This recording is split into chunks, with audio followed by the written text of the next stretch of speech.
ஒரு ஹெல்த்தியான கேக் இல்லைன்னா இதை புட்டிங் கூட சொல்லலாம். இதில் ராகி மாவு, வாழைப்பழம்லாம் இருக்குது. இன்னும் நிறைய ஐட்டம்ஸும் சேர்த்துருக்கேன். எப்படி செய்யலான்னு பார்க்கலாமா?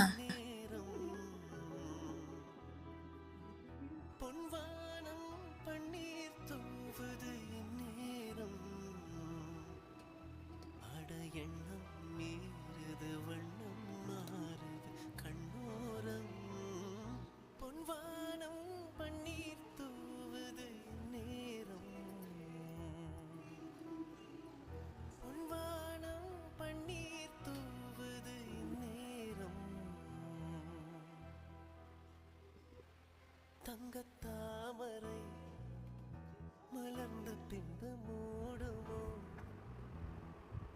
பட்டு பூங்கொடி படர இடம் இது போல நிறைய ரெசிபிஸ்க்கு நம்ம சேனலை மறக்காம சப்ஸ்கிரைப் பண்ணிட்டு பாருங்க.